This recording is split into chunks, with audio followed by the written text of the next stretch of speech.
আজ তোমাদেরকে শেখাবো পেপার দিয়ে কীভাবে একটা কিউব বানানো যায়, অর্থাৎ একটা বাক্স কীভাবে তৈরি করা যায় এটা পেপারের মাধ্যমে। চলো দেখা যাক। প্রথমত এই কাগজটাকে একটা কর্নার ধরে এভাবে ভাঁজ করতে হবে। এভাবে ভাঁজ করার পর অবশিষ্ট যে অংশটা থাকবে এটাকে কেটে ফেলে দিতে হবে।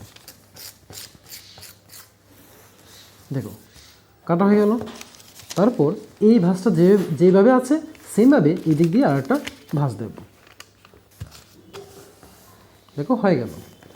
এখন এই ভাঁজটাকে খুলে নিয়ে তারপর দেখো মাঝখান দিয়ে এইভাবে একটা ভাঁজ দেব। সেমভাবে এই দিক দিয়েও একটা ভাঁজ দেব। দেওয়ার পর দেখো যে কোনোটা কর্নারে যখন ধরবো আমরা, এই কর্নার ধরলে কর্নারের মাঝখানে একটা ভাঁজ চলে আসে।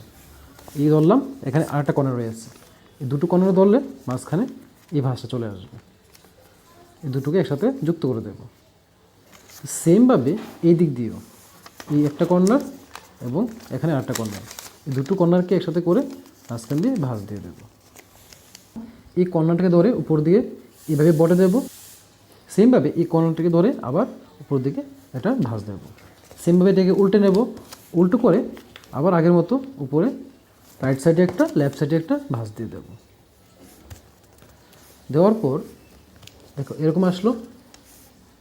এখন ঠিক এটার মাঝখান ধরে একদম সোজা করে এই মাঝ বরাবর একটা ভাঁজ দেব।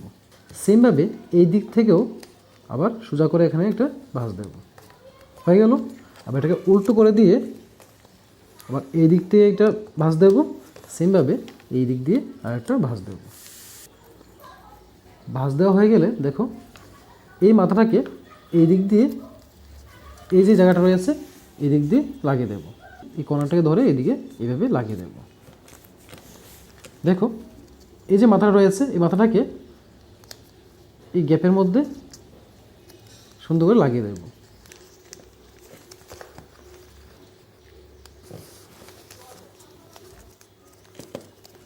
দেখো সব দিকে লাগানো হয়ে গেছে। এখন দেখো এইদিকে যে একটা হোল রয়েছে এই হোলে ফু দেবে, তাহলে এটা সম্পূর্ণ বাক্সে তৈরি হয়ে যাবে। দেখো ফু দিলাম, বাক্স তৈরি হয়ে গেল।